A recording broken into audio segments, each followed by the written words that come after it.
Business with a servant's heart. Welcome to the podcast. Inspiration, motivation takes. Listen to the podcast. We're all about to talk about life. Our guests will share their life story. We want you to success in life and business. We're ready and we will start shortly. We're gonna talk about life. We're going to speak on business. You're gonna shine bright. We are going to witness.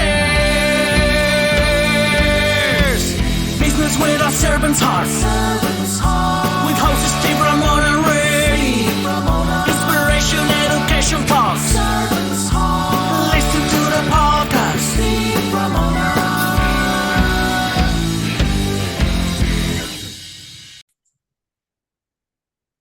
Welcome, everyone, to Doing Business with a Servant's Heart podcast.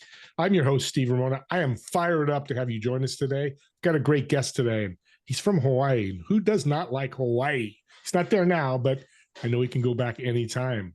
We dedicated this podcast to exploring the idea of having purpose in your work and your life of a servant's heart. Make an impact and difference in people's lives. We're bringing on guests like my great guest today to educate you, motivate you, inspire you, why you want to do that, how you want to do that. But the real ROI, that's the big buzzword. Where, hey, I'm going to serve somebody. Am I going to make money? You will. But you know what? It's a lot of fun to do, and I get to do it every day. I'm doing it now with my great guest. Now, your call to action today is, what you think how you're going to serve yourself and serve others today, and what impact you create today. And I say this every show because today's the key word. Start serving people today, and I guarantee your life will be better, because I know mine is, like I said earlier. And I want to thank my sponsor, Pantheon Alliance. Join a community of high-level, high-income entrepreneurs who are building this thought leader platform to help everybody grow, but more importantly, make an impact and difference in the world. For more information on Pantheon Alliance, just reach out to me and I'll get you all the information. With that being said, sales is a big impact. You know, I woke up this morning talking to my wife. I was selling her. We're trying to figure out what we're going to do tomorrow. We're selling all the time, but you know what? We need to be learning this all the time. A lot of people talk about sales, but you know, one thing we're going to talk about today that people get scared of is the door-to-door sales. And my guest was very successful at doing that. Not saying you have to do that, but if you put your mindset right, you can do anything you want. With that being said, hey, Mike, welcome to the show. Hey, Steve, how's it going? Thanks for having me. It's going well, man. I'm so excited to have you on because what caught my eye, and I just said it, is the door-to-door. You hear people say that and their body just, changes. How are you so successful at door-to-door sales? Yeah, I guess I've been doing it for 18 years now. So when I got into it, I didn't know what I was getting into, but I was a college dropout and kind of backed into something that I could make money at. And I think a lot of people that come into door-to-door sales are in the same situation. You know, they're backed into it. They have to find some way to make money.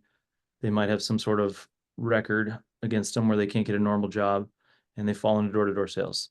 So, you know, I think I had an advantage going into it because I found out later my grandpa on my mom's side and my dad's side were both in sales.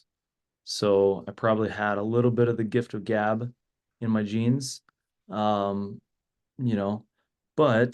I worked hard at it. I kind of put my mind to reading as many books as I could right off the bat. Brian Tracy, Zig Ziglar, Tony Robbins, all these guys that motivate and train to sell. And I kind of made a commitment to personal development from the very beginning. And that was what tipped me over the edge, I'd say. Is that a great tip for people listening that have a business or an entrepreneur, the personal development side? Absolutely, yeah. I think it's Jim Rohn, right? He says, get an education, you can make a living. Educate yourself and you can make a fortune, right? So essentially doing things to improve yourself, even just like 0.1% a day, just minimal incremental improvements every single day. And you can, become worth $300,000 or $400,000 a year from $40,000 a year within a short 5-year period. So I'd highly recommend personal development. Yeah, mindset, and you've proved it. It's been 18 years. If you look back when you did door-to-door sales and started sales, what did you learn that you could help with the audience in sales lessons you learned? Sure. I guess most people treat it as just a job to collect a paycheck. And I think I took it as just soak in everything I could, try to be like the leaders, try to, what are these guys doing that I'm not doing, or how can I get to that guy's job? The guy that can speak and motivate a sales team. How can I get to the next level, I guess. And just constantly focusing on that instead of just coming to work collecting a paycheck. Yeah. Door-to-door Yeah. sales must be looking for college people all the time, because everyone that's been successful I've talked to, they all started at college and had the same mindset you did and became but then moved on and, like you've done, started businesses and done really well with your. So it was a launching point for you for your career, which is great. With Yeah. sales, what is the one of the misconceptions that you've learned over these years? Misconceptions. Definitely people starting in sales, most of them are broke, unfortunately. So you're out there to Yeah. try to chase the money and you've got kind of dollar signs in your eyes, which customers, prospects can feel that. They can see it, they can Yeah. feel it. They know that you're not in this for them, you're in it for you, right? So if you can flip that and really make it about a genuine desire to help, a genuine desire to put them in a better situation or be their problem solver, that's kind of the consultant mentality versus the salesperson smooth talking stereotype that I think the normal salesperson gets. You So, have a team, you have a company, Summit Solar and Roofing, that you've taken some of these ideas and built it with. What is it? mhm. What have you seen your team turn into after doing this training with them? I think the culture of our team reflects the culture of, me and my business partner of not just being money focused, money hungry, and actually going out with a desire to help people, whether it's in, roofing, insurance restoration solutions, or solar. And trying to put the person in a better situation, trying to solve the problem for them and not just be, like I said, looking for the paycheck or having money signs in your eyes. And I think the culture that we've created with a bunch of guys that are out there helping and a bunch of guys that are constantly improving themselves and improving their skill set is just, it's a culture that kind of just pumps everybody up, right? And it brings people up to a higher level where they can succeed. Yeah, that's a good point about the team building each other, because you and your partner can't do it. It's like the head coach of a football. Yeah, he's the head coach, but he can't pump you up. It's got to be the players as well as a Right. combination of both. Mhm. You got a story of one of your sales teams that just really took off with your training? Um, I would say our our regional sales manager, our VP of sales, he really took off with our training and he's kind of the driver of a lot of the door-to-door sales that we do now. And he's got a great culture amongst his guys. And he, takes them out for drinks and throws up bonuses and takes them to Top Golf and does a lot of things that build the culture and just build the connections within the sales teams so that, just like you said, they're helping each other out. They're encouraging each other. It's not just us driving the bus the whole time. He's really created the bonds within our team that hold strong even when the numbers aren't great, right? Yeah. I love the bus analogy. You're brilliant. You're absolutely brilliant, because you guys bottom the bus to drive the team. You guys are the bus owners. Kind of audience, if you see that image, it's powerful what he's saying here, because it's a Mhm. game changer and anybody can do it. You're Yeah. one of the toughest sales in the world, solar. It's like residential. It's Mhm. hard. It's competitive. It's all that. Mhm. Somebody is selling, uh, something on Etsy, stuff, crafts that they make. It's a little different. Yeah. What's the common theme between selling solar and selling crafts in sales that you think would help the audience? I think it's solving a problem, right? Going into the sale with how am I going to solve this problem? Is it going to leave this person in a better situation? Um, and again, going back to that, being consultant and not the salesperson, not trying to shove it down their throat, but kind of working with them, working on their side of the table and coming to a solution together versus kind of, butting heads and, like I said, trying to shove it down their throat and force them into something that may not put them in a better situation. Yeah.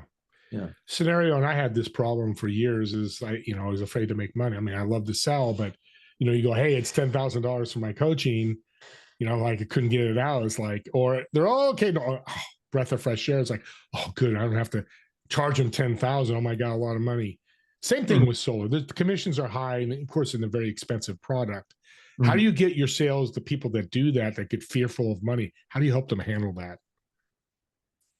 Yeah, so we did mostly solar between 2015 and 2020. From 2021 till now, we've been focused mostly on insurance restoration roofing. So we're more, wind restoration roofing, wind damaged roofs here in Southern California, hail damage in Denver, Colorado. And so we have more of a focus on roofing now, but I understand what you mean. It's kind of almost a fear of success. Yeah. Is that what you're talking about? Okay. Yeah, it's that. And it's like, I just sold, Mike a $10,000 or $80,000 solar, Mhm. and I got to come through. Oh my God, that's a lot of money. They're going to put, that type of mindset. Yeah. I guess the fear of making money, making too much money, you can calm that fear by remembering that you're doing a service. And we have plenty of evidence now from customers' reviews that show we are providing a valuable service. People appreciate our valuable service.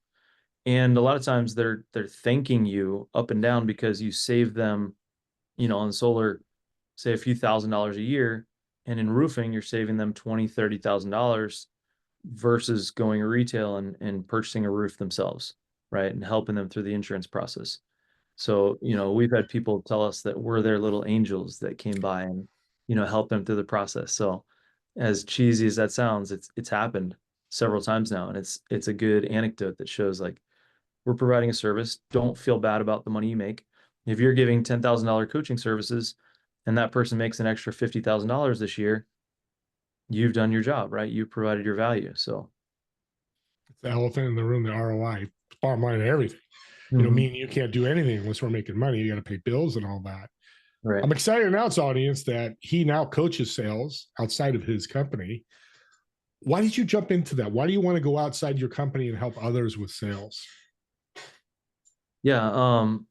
I've just coached, a couple people now, and I do see new folks not being coached like they should within companies. It's more of, here's what we do, go sell, go find your prospects, and good luck.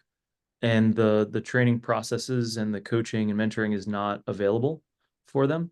And so that's why I'd like to open that up and kind of make it available. And if you're not receiving it at your company and you're not finding success at your company, we can help you do that. That is something that is pretty rampant around this country because people are so busy, so fearful, recession, COVID, all that. They forget Right. the training aspect, especially sales, because HR, marketing, all that's paid by sales. Even though sales, all those departments go away and we don't train them. We just go, hey, Mike, here's a playbook or here's a training book. But Yeah. there's much more than that. Go get 'em. Exactly. So I love that you're doing it. And that's a great focus. And audience, if you are in a company, go out, reach out to him. We'll get his contact information and set up a call with him and see what he can do. Obviously, he's 18 years. I'll tell you, he knows what the hell he's doing. And his companies are successful. So, if you look at a scoreboard, which I don't like to do, that's kind of like he's up 10-0 in a baseball game. Probably he's going to win. So might as well jump on the bandwagon with him. Right. Mindset. Sales is huge with mindset. How do you deal with that? Sure. I do a few things that are mostly, personal development staples, to stay positive. And it goes back to, I think it's Zig Ziglar or Brian Tracy, make your car a rolling university, right? Always be listening to positive things while you're driving around. Turn off the radio, turn off the music until you're on vacation, and stick to listening to things that will pump you up, right? So I listen to Jim Rohn, I listen to the classics, Jim Rohn, Earl Nightingale, Wayne Dyer, these guys that just really have the classic motivation that keep you positive throughout your day, especially if you're still in a sales position where you're driving around to sales calls every day. You got to stay positive. So that's number one. Number two is exercise.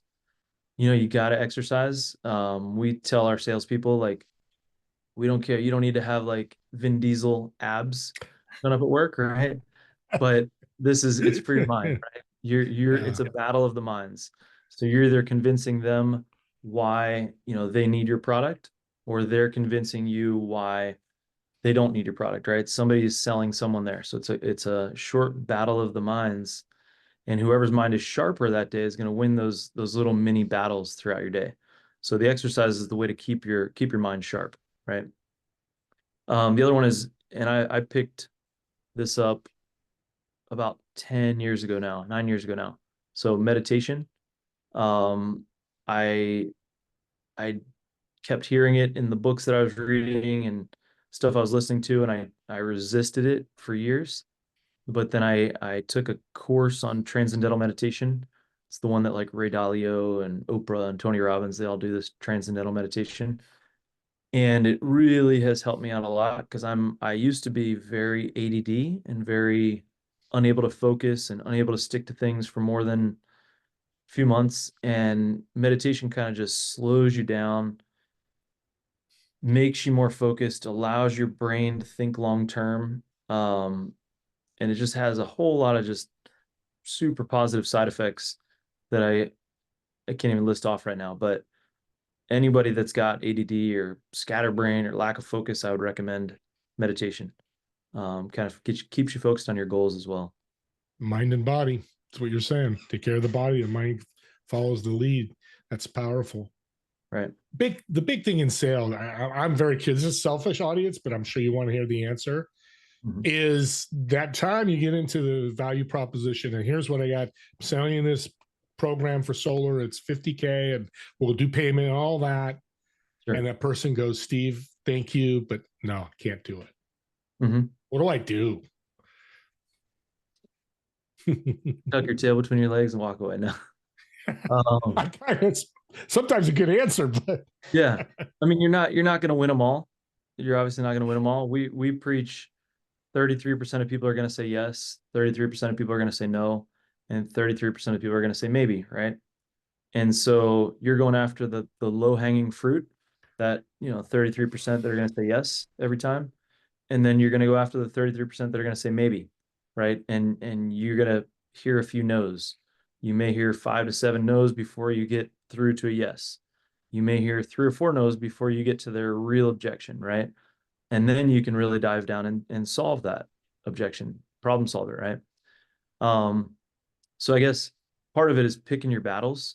Don't pick your battles and bang your head against the wall against the people that are going to be a no matter what, right? You could show up with a $10,000 publishers clearinghouse check at their door and they'd say no to you, right? You can't control those people. So try to focus on picking the battles and go after those low-hanging fruit and the maybes, and just push them to a yes if you can. that's well said. I love how you're saying that. And moving forward, as what I'm hearing from you, Mike, is no, move forward to the next yes, whether it's 3 no's, but keep moving forward. Don't take the 1 step forward, 2 step back approach. Correct. Yeah. Yeah. I don't know why you're so successful. Let's talk about your book. Name of the book. What's it about? What's the topics? What am I going to learn? Yeah, it's slow burn entrepreneur. Succeed on your own terms with the relax method. So the relax method stands for recognize your value, exercise your creativity, leap out of your comfort zone, act as if, and examine your motivations. And so it's just kind of a guideline on how me and my business partner have learned to run our business without basically running ourselves thin and burning ourselves out, and really learning how to empower people, give people input, or let people give you their input into your business, let people kind of design their own jobs, and then promote loyalty by paying them well, right? Giving them bonus structures and profit sharing structures that keep them around and keep them loyal. And that's been more successful than I had a previous mentor who kind of did it the opposite way. And it was just kind of constant turn and burn mentality where he didn't really try to retain anybody. He would kind of just use people and spit them out. And, he would take most of the profits. We actually give back 33% of our profits to our employees, and Wow. put them back into our business. Portion of that goes to our employees, right? And, that is the way that has worked over the last 6 years to build up our business. So It's a heck of a book to give 32%. Kudos to you and your partner. What's your partner's name? Dave. Dave, shout out to you, man. That's awesome. People listening, think about your company. You're getting 32% of the profits as a bonus because, and I think you give me an answer to this, but compensations is sales. You're selling your guys like, great job, Steve Ramona. Here's a bonus for a great job. You're selling them to sell more, right? Correct. But even like our admin team is bonused on performance, right? So it's kind of like I think it was Google, the ROWE, results only work environment.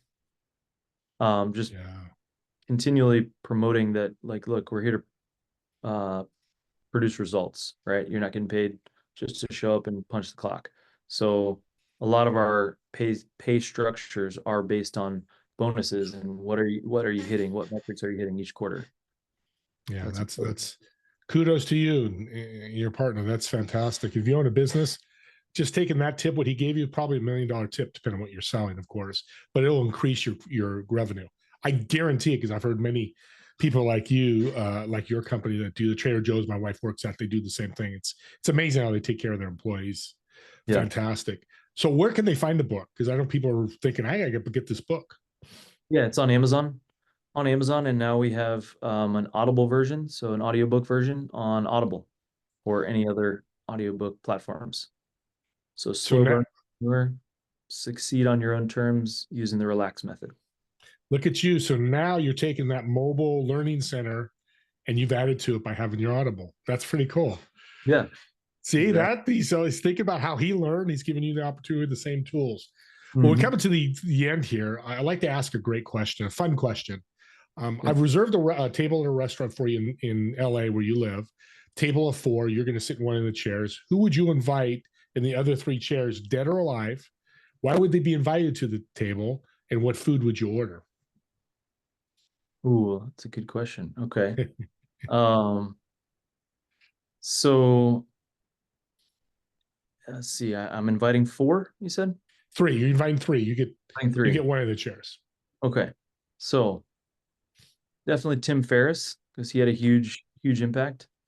I'd say Brian Tracy as well. Get Brian Tracy in there. Brian Tracy, Tim Ferriss, and who's another author that's helped a lot?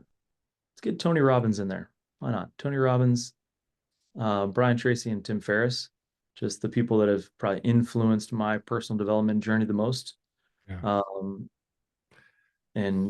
And let's see, what would we eat? We'd eat probably some poke. Poke or ceviche. Oh yeah, big seafood fan. So one or the other there. Surprise, coming from Hawaii, Mike. I would think no other. Maybe a steak too, surf and turf. But right, what a personal development table. That's why I love asking this question. I'm just like, I'd love to sit there too. Just an hour there could help me grow 10 times. Definitely. Right. Exactly. So thank you again. This has been a great podcast because you teach sales simply. It's not hard. It's not complex. These algorithms or this. It's be fun, serve, value, and anybody can do this. So thank you for sharing your story and all that. How can people reach out? I know people are listening going, hey, I got to reach out to Mike. Yeah, on Instagram, Facebook, or the website, slowburnentrepreneur.com. Okay, great. For those outlets. Perfect. And thank you again. And audience, your call to action is this. You're listening to this podcast. Well, subscribe to my YouTube channel. And here's why. Not because I love subscribers, but it's a tool for you. I think it's a gift. You listen to Mike's podcast and you've got some great tips from sales and you run with it and help your company or yourself. Or you're talking to somebody, you're at a birthday party and they go, oh, my sales suck. Well, I just listen to this guy, Mike. You need to and send them the lift or send the gift on their phone, whatever way you do it. Say, listen, 10, 15 minutes of Mike, and they learn something. Maybe they hire Mike and Mike helps them double their sales. You just gave somebody a gift. And to me, it's the most powerful gift because you made life changing, because our business, as Mike knows, and I know, we own our own business. When things change to the positive, it can be very life changing for all of us. So with that being said, I want to thank all of you, me and Mike do, for watching or listening to this podcast. And we'll see you all in the next episode of Doing Business with a Servant's Heart. Have a great day, everyone.